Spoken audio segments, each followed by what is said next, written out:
Hello students, start करते हैं NEET का या जेई मेन का क्रैश कोर्स स्टार्ट करने जा रहा हूं मैं। और सबसे पहले मैं इसमें ऑर्गेनिक केमिस्ट्री आपको पढ़ाऊंगा और इसमें बहुत सारी चीज़ें डायरेक्ट ट्रिक बताऊंगा कि किस तरीके से एग्जाम में क्वेश्चन आएगा तो आपको सॉल्व करना है। ठीक है, तो सबसे पहले स्टार्ट करने जा रहे हैं अपन अल्केन्स। अल्केन्स में पहली रिएक्शन है हाइड्रोजनेशन रिएक्शन। हाइड्रोजनेशन रिएक्शन के नाम में ही क्लियर है, हाइड्रोजनेशन मतलब हाइड्रोजन का एडिशन आपको कराना है। आपको मेन अल्केन में क्या ध्यान रखना होता है या कोई भी ऑर्गेनिक रिएक्शन में क्या ध्यान रखना होता है, रिएजेंट का फैक्टर बहुत इंपॉर्टेंट है। रिएजेंट का अगर फंक्शन आप समझ गए तो आप क्वेश्चन सारे कर लोगे एग्जाम के। तो रिएजेंट इसमें हाइड्रोजनेशन रिएक्शन में क्या होता है, इसका जो रिएजेंट है हाइड्रोजनेशन रिएक्शन का वो होता है H2 in presence of nickel और प्लेटिनम और पैलेडियम, इनमें से कोई भी आप ले सकते हो। और हाइड्रोजनेशन किसका होता है, दो केस इसमें है, केस वन फ्रॉम अल्कीन हम देखेंगे और एक अल्काइन होता है। ठीक, तो पहला अपन अल्कीन की बात कर रहे हैं। अल्कीन को हम कैसे बनाते हैं, अल्कीन होता है आपका ऐसा, इस तरीके से C डबल बॉन्ड C, यह आपका अल्कीन होगा और इसकी रिएक्शन आपको करानी है H2 और इन तीनों में से कोई भी कैटलिस्ट ले लो। तो मेन रिएक्शन में जो पार्ट लेता है वो H2 होता है और Ni इसमें कैटलिस्ट होता है। तो आपको क्या करना है, ये पाई बॉन्ड ब्रेक करना है, किससे, H और H से। तो जब पाई बॉन्ड ब्रेक करके H H लगाओगे तो आपको ऐसा दिखेगा इस तरीके से, मतलब क्या हो गया, पाई बॉन्ड टूट गया, क्या आ गया वहां पर, H H आ गया। इस तरीके से आपको करना है। कुछ एग्जांपल देख लो कैसे करोगे, CH2 डबल बॉन्ड CH2, इसका आपको हाइड्रोजनेशन कराना है। ठीक, यही रिएजेंट में ले रहा हूं। तो आपको करना क्या है, पाई बॉन्ड को ब्रेक करना है। तो ये पाई बॉन्ड ब्रेक होगा किससे, H H से। क्या बन जाएगा इसमें, CH3 सिंगल बॉन्ड CH3। ठीक है, एक एग्जांपल और लो, CH3 single bond CH double bond CH2, इसका आपको हाइड्रोजनेशन कराना है। क्या करोगे आप, पाई बॉन्ड ब्रेक कर दोगे किससे, H और H से। तो क्या बन जाएगा यहां पर, CH3 CH2 CH3। तो अल्टीमेटली हो क्या रहा है, ऑब्जर्व करो रिएक्शन क्या हो रहा है, पाई बॉन्ड ब्रेक हो रहा है। एक एग्जांपल और ले लो, मान लो ऐसे एक रिंग दे दी और यहां बाहर लगा दिया CH डबल बॉन्ड CH2, इसकी रिएक्शन करानी है आपको इसी रिएजेंट के साथ। तो आप क्या करोगे, ये पाई बॉन्ड ब्रेक कर दोगे किससे, H H से। तो क्या आ जाएगा, आपको ऐसा दिखेगा, अब ये CH2 सिंगल बॉन्ड CH3। तो क्या किया आपने, पाई बॉन्ड ब्रेक कर दिया H H से। तो अल्कीन में हम इस तरीके से करते हैं। अब सेकंड केस इसका बनता है अल्काइन से, केस 2 फ्रॉम अल्काइंस। तो अगर अल्काइन से हम अल्केन बनाएं तो भी हाइड्रोजनेशन से बना सकते हैं। अल्काइन कैसी होती है, बेसिक रूल समझ लो क्या है इसका। रूल ये है कि यहां पर आपको लेना है 2 मोल H2 और NiPTPD में से कुछ भी ले सकते हो। अगर कुछ नहीं भी लिखा है, H2Ni सिर्फ दे दिया, तब भी आप 2 मोल ऑलरेडी कंसीडर करके ही करोगे क्वेश्चन। तो आप क्या करो, दोनों पाई बॉन्ड ब्रेक करो। पहला पाई ब्रेक होगा तो H H से, दूसरा भी ब्रेक होगा H H से, इस तरीके से। तो आपको कैसा दिखेगा, ये ऐसा बन जाएगा, CH2 इधर सिंगल और CH2, इस तरीके से। ये रूल है इसका। एग्जाम्पल में कैसे अप्लाई करोगे, जैसे मान लो एसिटिलीन या एथाइन दे दिया, CH ट्रिपल बॉन्ड CH, तो इसकी रिएक्शन होगी 2 मोल H2 के साथ, कैटलिस्ट चेंज कर देता हूं मैं, मान लो PT दे दिया। ठीक है, तो आप क्या करोगे, पाई बॉन्ड ब्रेक करोगे दोनों, किससे, H H से। तो क्या बन जाएगा यहां पर, CH3 सिंगल बॉन्ड CH3। ऐसे चलना है, बहुत ही ईजी क्वेश्चन होते हैं इसके। एक और लो, CH3 C triple bond CH single bond, यहां लगा दिया 2H2 और यहां लगा दिया प्लेटिनम। तो आप क्या करोगे, पाई बॉन्ड ब्रेक करोगे दोनों, किससे, H H से, ऐसा। तो क्या आएगा, CH3 single bond CH2 single bond CH3। ठीक, अब इस रिएक्शन के कुछ इंपॉर्टेंट पॉइंट भी हैं, जैसे अल्काइंस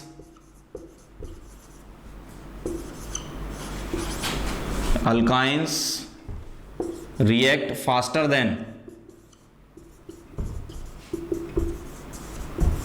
अल्कीन्स। अल्काइन और अल्कीन में अल्काइन फास्टर रिएक्ट करते हैं किससे, अल्कीन से। और दूसरा इंपॉर्टेंट पॉइंट ये है कि ये रिएक्शन क्या होती है, एक्सोथर्मिक रिएक्शन होती है, एक्सोथर्मिक रिएक्शन होती है। ठीक है, तो ये रिएक्शन नोट कर लो, फिर अपन आगे बढ़ते हैं।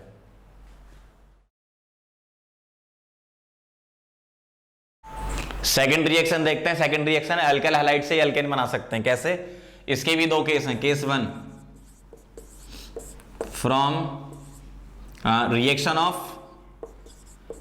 ऑफ अल्काइल हैलाइड, RX लिखते हैं अल्काइल हैलाइड को, विद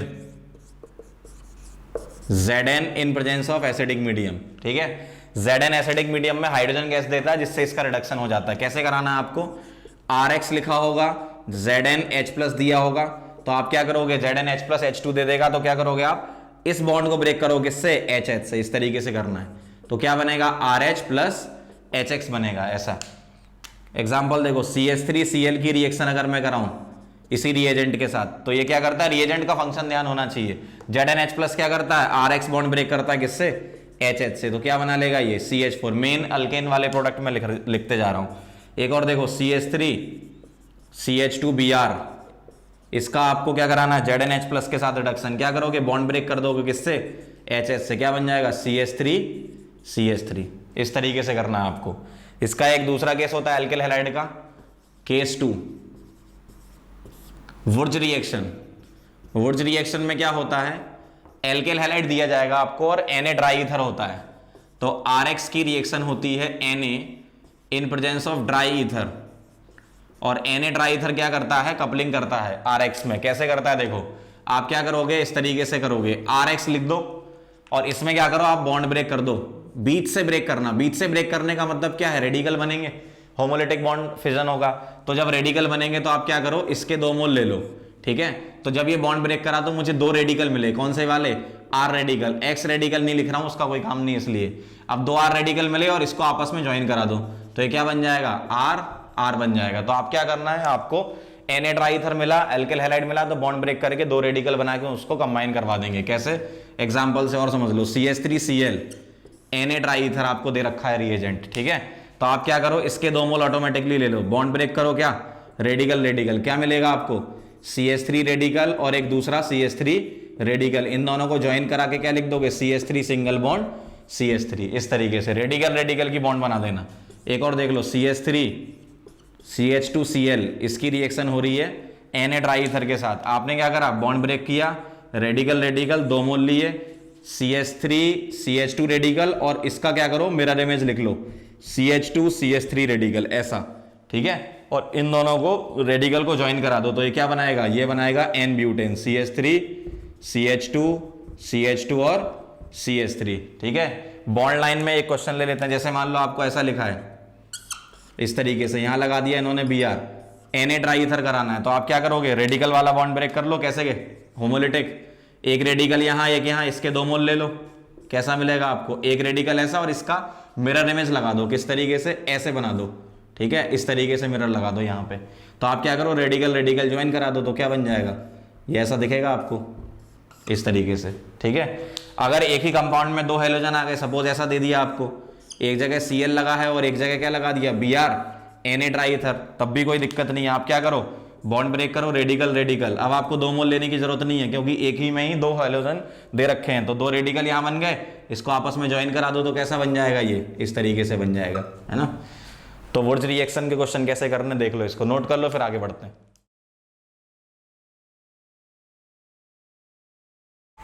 अगली रिएक्शन है अपनी, कार्बोक्सिलिक एसिड से भी एल्केन बना सकते हैं। कैसे देखो, इसमें भी 2 केस होते हैं अपना। केस 1, पहला है soda lime D carboxylation, soda lime D carboxylation. देखो डी कार्बोक्सिलेशन नाम में ही लिखा है, डी मतलब केमिस्ट्री में रिमूवल होता है, कार्बोक्सी मतलब CO2 का, तो डी कार्बोक्सिलेशन कराना है। कौन सा वाला, सोडा लाइम। सोडा लाइम जो होता है वो मिक्सचर होता है किसका, NaOH और CaO का मिक्सचर होता है सोडा लाइम। तो जब कभी भी आपके सामने सॉल्ट आ जाए, जैसे RCOONA, ठीक है, ये सॉल्ट आ गया और रिएजेंट यूज कर रहे हैं NaOH in presence of CaO, तो आपको करना क्या है, किस तरीके से रिएक्शन करनी है, आंसर कैसे करना है वो देखो। RCONA ऐसे लिखो और NaOH को ऐसे लिख दो, NaOH, क्या कर दो यहां से Na2CO3 निकाल दो, और Na2CO3 निकालोगे तो क्या बन जाएगा यहां पर RH और प्लस Na2CO3। मेन प्रोडक्ट की बात करते हैं तो सिर्फ RH ध्यान रखना है, इसमें क्या करना है RH। तो ओवरऑल अगर आप देखोगे तो अल्टीमेटली कर क्या रहे हो, COONA ये हटा के इस जगह क्या आ रहा है, H आ रहा है, ठीक है। तो CONA हटा के क्या लगा दो, H लगा दो।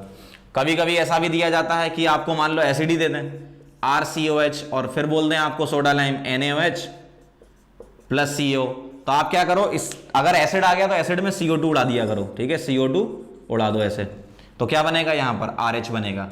तो अल्टीमेटली दोनों में सेम काम करना है, यहां CONA हटा के H लगा रहे थे, यहां पे COH हटा के क्या लगा दोगे, H।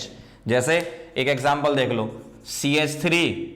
COOH, इसकी रिएक्शन करा रहा हूं मैं सोडा लाइम के साथ, तो अल्टीमेटली करना क्या है आपको, ये COOH हटा के क्या लगा दो यहां पर H, तो क्या बन जाएगा यहां पर मीथेन CH4। अगर मान लो कोई सॉल्ट दे दें आपको, सपोज ऐसा कोई सॉल्ट दिया गया है COONA, इसकी रिएक्शन करानी है सोडा लाइम के साथ, तो क्या करना होता है, COONA हटा के क्या लगा दो, H लगा दो, तो H किसके पास चला जाएगा, इस कार्बन के पास, तो 1 2 3 4 कार्बन की अल्केन ब्यूटेन बन जाएगी। इस तरीके से करना है। इसका एक सेकंड केस होता है केस 2। केस 2 जो होता है वो होता है कोलवेज इलेक्ट्रोलिसिस। कोलवेज इलेक्ट्रोलिसिस वाली जो रिएक्शन है उसके जो आंसर आते हैं वो सेम आते हैं जो वुड्स रिएक्शन के आंसर आते हैं, बिल्कुल सेम मैकेनिज्म के थ्रू हम चलेंगे। ठीक है, जैसे मैंने आपको उसमें बताया था क्वेश्चन सॉल्व करने का तरीका, वैसे यहां देखेंगे। जैसे कोलवेज इलेक्ट्रोलिसिस में क्या दिया जाता है आपको, सॉल्ट दिया जाएगा RCONA और ऐसा लिख देंगे इलेक्ट्रो, मतलब इलेक्ट्रोलिसिस। तो इसमें पूछते हैं क्या बनेगा, तो आपको कुछ नहीं करना, जैसे अपन वुड्स रिएक्शन में करते थे वैसे ही आप क्या करो, ये बॉन्ड ब्रेक करो, रेडिकल रेडिकल। ठीक है, अब यहां पर 2 मोल ले लो ऑटोमेटिकली। ठीक, इस वाले को भूल जाओ क्योंकि बाई प्रोडक्ट के बारे में बहुत ही कम चांसेस हैं आने के, मेन प्रोडक्ट ही पूछेंगे। तो आप क्या करो, 2 R रेडिकल आ गए आपके पास, तो R radical plus R radical, तो ये क्या बना लेंगे, RR बना लेंगे। तो सेम वैसे ही हो रहा है जैसे वुड्स में हो रहा था। जैसे मान लो CH3 COONA, इसका आपको इलेक्ट्रोलिसिस कराना है, तो आप क्या करोगे, बॉन्ड ब्रेक करोगे, ये वाला 2 मोल लेके, रेडिकल रेडिकल, कितने रेडिकल मिलेंगे, कौन से वाले, CH3 रेडिकल 2 बार मिलेगा आपको, इन दोनों को ज्वाइन करा दो तो क्या बन जाएगा, CH3 सिंगल बॉन्ड CH3। ऐसे चलना है आपको। जैसे मान लो एक क्वेश्चन ऐसा है, इस तरीके से इधर लगा दिया मैंने CONA, इसका क्या कराना है आपको, इलेक्ट्रोलिसिस। तो आप क्या करोगे, बॉन्ड ब्रेक करोगे, ये वाला रेडिकल बनेगा, 2 मोल लोगे, और ये 2 रेडिकल कैसे लिख लो, ऐसे लिख लो, एक ऐसा और एक इसका मिरर इमेज लिख लो, इस तरीके से दोनों रेडिकल ज्वाइन करा दो तो कैसा बन जाएगा, ये ऐसा बन जाएगा, इस तरीके से, है ना। एक क्वेश्चन और देखो, जैसे मान लो ऐसा दिया है, यहां पर लगा दिया CONA, अब एक ही क्वेश्चन में 2 जगह CONA लगा दिया मैंने ऐसे, ठीक, CONA इस तरीके से। तो आप क्या करो, बॉन्ड ब्रेक कर दो रेडिकली, तो ये बॉन्ड ब्रेक किया रेडिकल रेडिकल, ये बॉन्ड ब्रेक किया रेडिकल रेडिकल, इन दोनों को आपस में ज्वाइन करा दो इलेक्ट्रोलिसिस पर, तो ये ऐसा बन जाएगा। तो आंसर आप देखो सेम वही आ रहे हैं जो वुड्स रिएक्शन के आते थे। तो कोलवेज और वुड्स रिएक्शन में सेम टाइप से आपको आंसर करना है, नोट कर लो। तो ये मेथड ऑफ प्रिपरेशन मैंने आपको पढ़ा दी। अब मैं आपको प्रॉपर्टीज बताता हूं अल्केन की।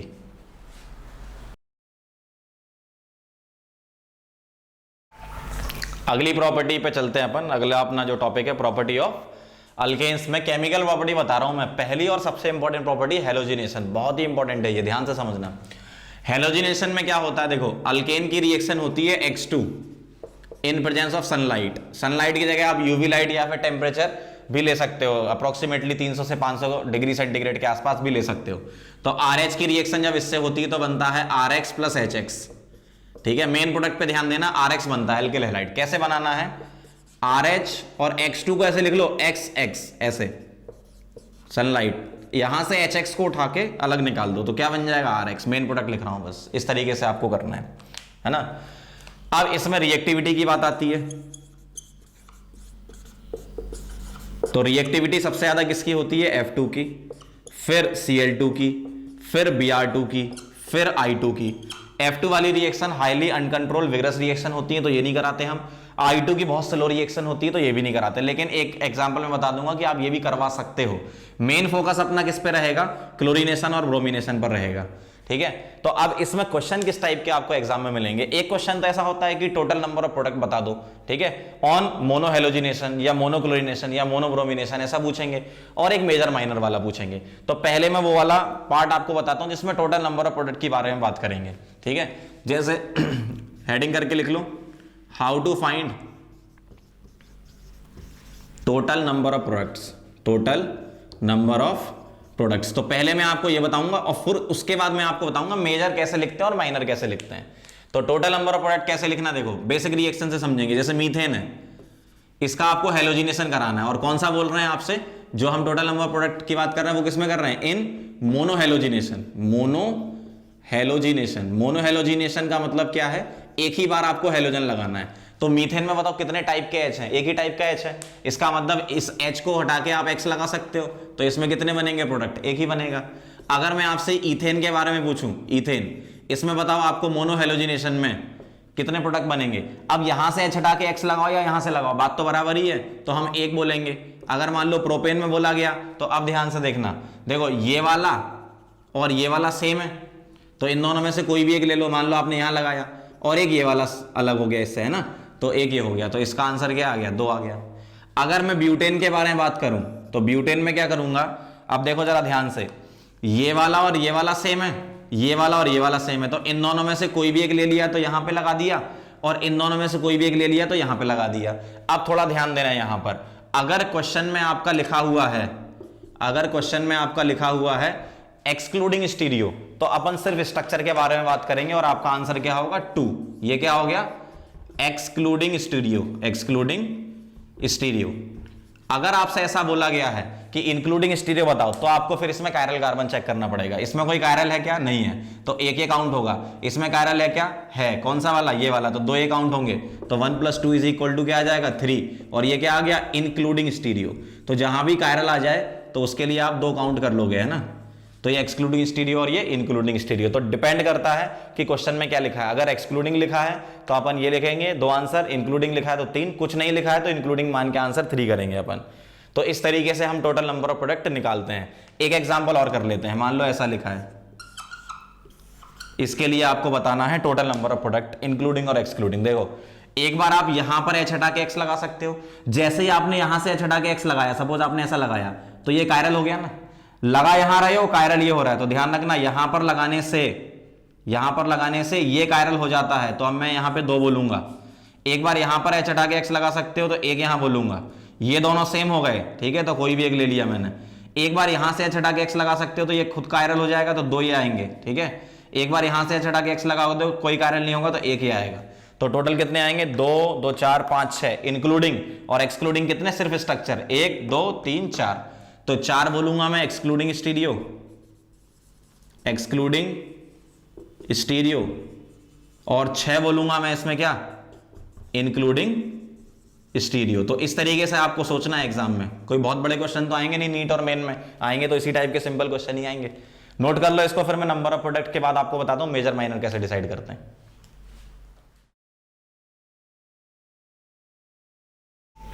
अब मैं आपको बताता हूं मेजर प्रोडक्ट कैसे डिसाइड करते हैं हेलोजिनेशन में। तो हेलोजिनेशन में देखो 2 चीजें होती हैं, एक होता है आपका क्लोरीनेशन, मोनोक्लोरीनेशन, है ना, और एक होता है आपका मोनोब्रोमिनेशन। मोनोक्लोरीनेशन और मोनोब्रोमिनेशन, ये 2 चीजें होती हैं। जो क्लोरीनेशन होता है वो होता है more reactive less selective, more reactive less selective. और जो ब्रोमिनेशन है वो होता है मोर सिलेक्टिव और लेस रिएक्टिव, क्योंकि रिएक्टिविटी F2Cl2 Br2 I2 यही ऑर्डर होता है डिक्रीजिंग। तो क्लोरीनेशन में क्या है, आपको सिलेक्टिविटी कम है, ये डिसाइड नहीं करेगा कि 3 डिग्री 2 डिग्री या 1 डिग्री, ये आपको चेक करना पड़ेगा। जबकि ब्रोमिनेशन में डिसाइड हो जाता है। ऐसा क्यों होता है, जो एक्सपेरिमेंटल रेट निकाली गई है प्राइमरी पर रिएक्शन होने की, सेकेंडरी पर और टर्सरी पर, इसमें ये रेट होती है 1:3.8:5, जबकि यहां पर रेट प्राइमरी पर, सेकेंडरी पर और टर्सरी पर जो होती है वो होती है 1:82:1600। तो टर्सरी पर इतनी ज्यादा रेट होती है कि हमेशा वही मेजर होता है। तो ब्रोमिनेशन में मेजर प्रोडक्ट कैसे डिसाइड करेंगे, 3 डिग्री 2 डिग्री और 1 डिग्री से, ठीक है। इसमें आप डायरेक्ट लिख पाओगे, जैसे मान लो ऐसा लिखा है और आपसे बोला है ब्रोमिनेशन कराओ इसका Br2H, बताओ मेजर क्या होगा, तो सीधा सीधा बोल दोगे आप, ये 3 डिग्री दिख रहा है आपको चमकता हुआ, बस यहीं पे H हटा के क्या लगा दोगे, Br लगा दोगे, ये हो गया मेजर। जबकि यहां पर ऐसा नहीं करेंगे अपन, यहां हमें चेक करना पड़ेगा। कैसे चेक करना पड़ेगा, एक फॉर्मूला होता है, percentage 1 degree product is equal to NPRP upon NPRP plus NSRS plus NTRT into 100, ये परसेंटेज से निकालोगे आप। NP NS और NT क्या है, यहां पर NP होता है number of 1 degree H, NS क्या है नंबर ऑफ 2 डिग्री H, और NT क्या है नंबर ऑफ 3 डिग्री H, ये, और रेट मैंने यहां पर लिखी दी है। इसी तरीके से जैसे 1 डिग्री का फॉर्मूला है वैसे 2 डिग्री का लिख सकते हो, NSRS ऊपर कर दो नीचे पूरा कॉमन है, और 3 डिग्री के लिए NTRT ऊपर कर दो नीचे पूरा कॉमन है। लेकिन आप ऐसे क्वेश्चन नहीं करोगे। क्वेश्चन करने का और डायरेक्ट तरीका क्या है, देखो आप देखो, अगर 1 डिग्री का फॉर्मूला हो या 2 डिग्री हो या 3 डिग्री हो, नीचे वाला डिनोमिनेटर तो सभी में ही सेम आना है ना, बस ऊपर वाले से चेक कर लिया करो। इसका मतलब आप क्या चेक करोगे, सिर्फ और सिर्फ न्यूमरेटर वाला पार्ट चेक करोगे, जिसका वैल्यू बड़ी होगी वो अपन मेजर बोल देंगे। जैसे इसी क्वेश्चन में अगर मुझे कराना होता सपोज क्लोरीनेशन Cl2H, तो अपन को आंसर देना मेजर बताओ। तो आप बताओ यहां पर Np कितने हैं, प्राइमरी हाइड्रोजन 3 3 6 और 3 9 9 हो गए, और Ns कितने हैं, एक भी नहीं 0, और Nt कितने हैं 1। ठीक है, तो अब आप क्या करोगे, Np-Rp निकालो। तो Np-Rp कितना आ गया 9 इंटू 1, NSRS कितना आ गया 0 इंटू 3.8। मैं पूरा मल्टीप्लाई करके बता रहा हूं क्योंकि वो तो वैसे भी 0 आना है, लेकिन पहला क्वेश्चन इसलिए अपन पूरा डिटेल में देख रहे हैं। NT-RT इसको क्या लिखोगे 1 इंटू 5। तो अब आप देखो ये वैल्यू क्या हो गई, ये बड़ी है इससे, ये तो 0 है आपका, है ना, तो सीधे सीधे 1 डिग्री वाला मेजर बोल दोगे आप यहां से, ऐसा। तो समझ के बाद क्वेश्चन करने के लिए ऐसे करोगे आप, पूरा डिटेल में थोड़ी सॉल्व करोगे, इतना थोड़ी टाइम है आपको एग्जाम में। एग्जाम में तो बहुत कम टाइम है ना, तो डायरेक्ट क्या करो आप, न्यूमरेटर वाली वैल्यू चेक कर लो, जिसकी वैल्यू बड़ी वो आप आंसर कर देना। इस तरीके से अपन मेजर प्रोडक्ट को डिसाइड करते हैं। नोट कर लो, फिर अगली रिएक्शन पे चलते हैं।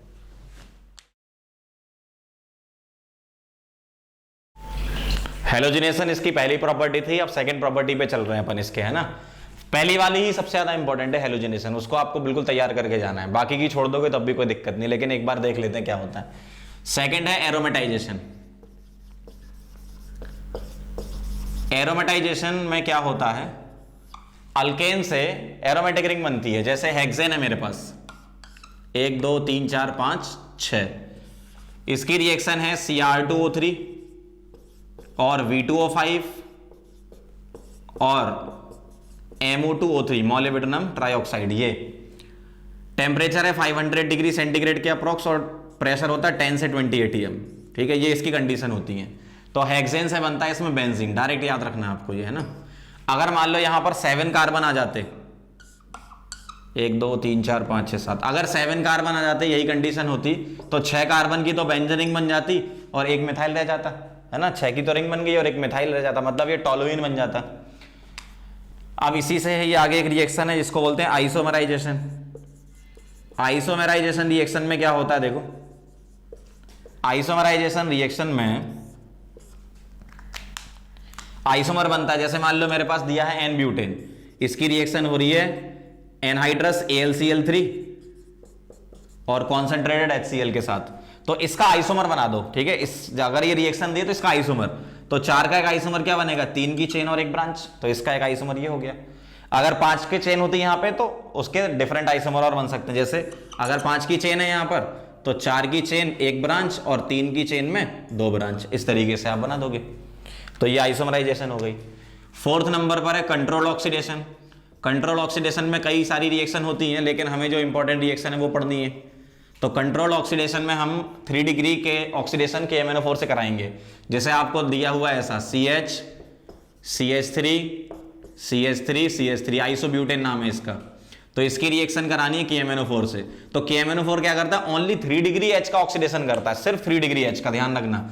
तो KMnO4 क्या करता है, हमें नेसेंट ऑक्सीजन देता है और नेसेंट ऑक्सीजन से ऑक्सीडेशन होता है। क्या करो, CH बॉन्ड के बीच में ये O लगा दो, तो अल्केन से क्या बन जाएगा, 3 डिग्री अल्कोहल बन जाएगा इस तरीके से।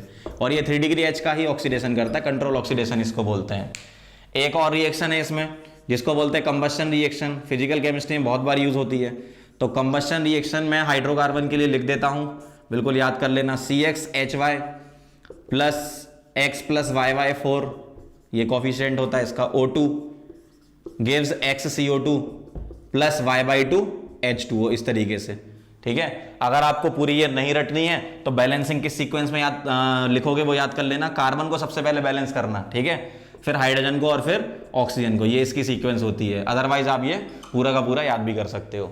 अगर याद नहीं करना तो हाइड्रोकार्बन कोई भी हो, O2 के साथ उसका कंबस्शन हो रहा है, CO2 वाटर बनाना और ये बैलेंस कर लेना। नोट कर लो इसको, फिर आगे बढ़ते हैं।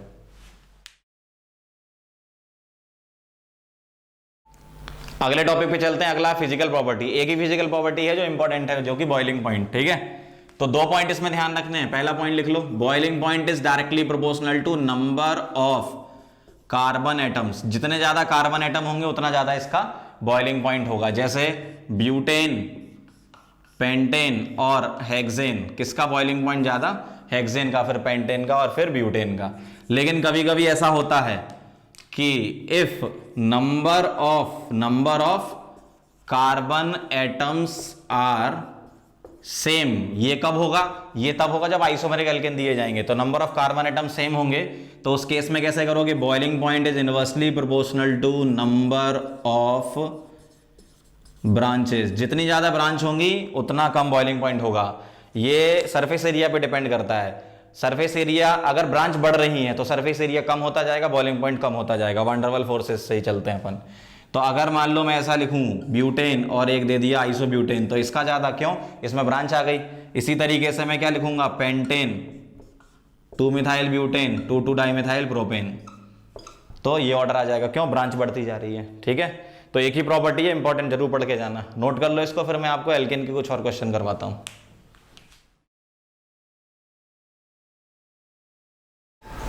अब अल्केन चैप्टर की कुछ प्रैक्टिस कर लेते हैं। सीक्वेंशियल प्रॉब्लम सबसे बेस्ट वे होता है किसी भी ऑर्गेनिक में चैप्टर को रिवाइज करने के लिए, क्योंकि इसमें बहुत सारी रिएक्शन कवर होती हैं। देखो सबसे पहले मैंने मीथेन लिया है, इसका क्लोरीनेशन कराना है, तो क्या करते हो क्लोरीनेशन में, बताओ, H हटा के Cl लगा दूं तो A बन जाएगा CH3Cl। अब Na ईथर में क्या करते हो, CH3Cl की जब Na ईथर से रिएक्शन होती है तो इसमें हम कैसे किया करते थे, बॉन्ड ब्रेक करके। आप क्या करो, रेडिकल रेडिकल बना लो और ऐसे ही दो रेडिकल को क्या कर दो, कंबाइन। तो CH3 रेडिकल जब कंबाइन होंगे आपस में तो क्या बना लेंगे, ये CH3। ठीक है, इसका मतलब जो B हो गया आपका वो हो गया ईथेन।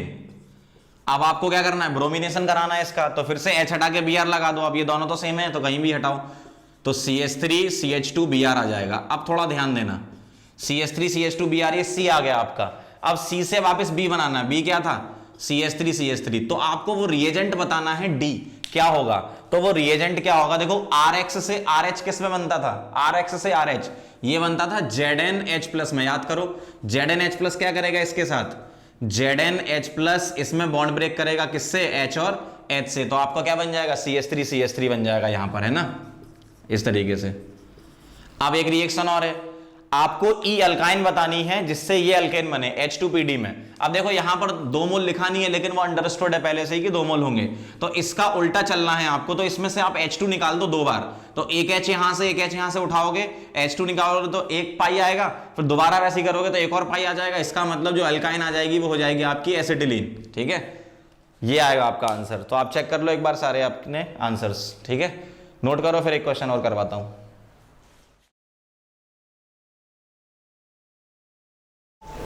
अगला क्वेश्चन देखो क्या कह रहे हैं इसमें, एक अल्कीन दे रखी है, इसकी H2PD के साथ रिएक्शन करानी, तो क्या करोगे आप, पाई बॉन्ड ब्रेक करोगे किससे, H और H से, तो A आपका आ जाएगा ऐसा।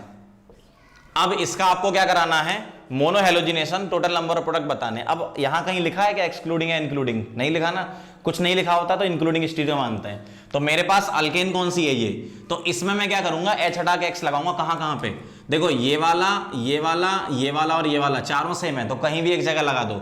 ठीक है, मान लो मैं यहां लगा देता हूं, और एक ये वाला और ये वाला सेम है, इन दोनों में से कहीं एक लगा दो, तो यहां लगा देता हूं, तो मैं लगा के बता रहा हूं। तो आप क्या करोगे, यहां पर H हटा के मान लो यहां Cl लगा दिया आपने, मोनो हेलोजिनेशन में सपोज क्लोरीनेशन करा रहे हो, तो एक प्रोडक्ट ये बनेगा और दूसरा प्रोडक्ट बनेगा आपका ऐसा। ठीक है, ये बन गया। अब आप बताओ इसमें कोई कायरल कार्बन है क्या, बिल्कुल हो गया ये वाला, तो इसके 2 काउंट करोगे, इसमें कोई कायरल है क्या, नहीं है, तो एक ये काउंट करोगे, तो टोटल कितने बनेंगे, नंबर ऑफ प्रोडक्ट 3 बनेंगे। आगे बढ़ो, अब देखो क्या हो रहा है, ये जो अल्केन है ये वाली, ये इलेक्ट्रोलिसिस से भी बन रही है, किसके, sodium salt of carboxylic acid के। अगर मान लो आपका सॉल्ट ये होता RCOONA, तो आप क्या करते थे, ये बॉन्ड ब्रेक करते थे, रेडिकल रेडिकल, और ऐसे ही 2 रेडिकल जोड़ते थे इससे। तो आप क्या करो, ये जो सिमिट्री जहां से दिख रही है ये इसको ब्रेक कर लो, तो सिमिट्री कहां से दिख रही है इसमें, यहां से, तो इसको ब्रेक करोगे तो इन दोनों जगह क्या लगा दोगे, CONA लगा दोगे, तो आपका जो B आ जाएगा सोडियम सॉल्ट वो ऐसा दिखेगा आपको, CONA। अब आप क्रॉस चेक कर लो, आप ये बॉन्ड ब्रेक करोगे, यहां रेडिकल बनेगा, देखो ऐसा, और यही रेडिकल अपने दूसरे रेडिकल से कंबाइन होकर ऐसा बना देगा। ठीक है, इसका मतलब आपका जो B आया वो क्या आया, B आपका ऐसा आ जाएगा ये। ठीक है, अब इसका आपको क्या कराना है, सोडा लाइम डीकार्बोक्सिलेशन, जिससे C बनेगा। तो मैंने बताया था जब कभी भी सॉल्ट हो और उसका डीकार्बोक्सिलेशन कराना हो तो CONA हटा के यहां पे क्या लगा दो, H लगा दो, तो ये क्या बन गया, C वाला आपका प्रोपेन बन गया सीधा सीधा। ठीक है, अब प्रोपेन Na ईथर के जो वुर्ज रिएक्शन है उससे बन रहा है। Na ईथर किसका होता है, ड्राई ईथर, वुर्ज रिएक्शन का। तो आप जरा ध्यान से देखो, ये क्या बन रहा है आपका प्रोपेन, ये कोई सिमेट्रिकल तो नहीं है, ये अनसिमेट्रिकल है। इसका मतलब जब कपलिंग हो रही होगी तो दो कार्बन के एक हैलाइड की और एक कार्बन के दूसरे हैलाइड की कपलिंग हो रही होगी, और हैलाइड क्या लेना आपको, अल्किल क्लोराइड। तो डी वाला मैं आपके सामने लिख रहा हूं CH3Cl, तो ऑटोमेटिकली फिर ई वाला क्या हो जाएगा, CH3CH2Cl। अब आप देखो जरा, इन दोनों की कपलिंग करा के सीधे चल लो तो बिल्कुल यही बनेगा। मैंने डी ये वाला और ई वाला क्यों लिया, क्योंकि ये वाले पॉइंट को मैंने ध्यान रखा। क्या ध्यान रखा, E is higher homolog of D, मतलब इसमें CH2 ऐड कर दो तो क्या बन जाएगा, E बन जाएगा। होमोलॉग में आप जानते हो क्या होता है, CH2 का डिफरेंस होता है, तो CH2 का डिफरेंस आ रहा है इन दोनों में, और D का हायर होमोलॉग क्या हो जाएगा, E। इस तरीके से करना है, नोट कर लो इसके सॉल्यूशन।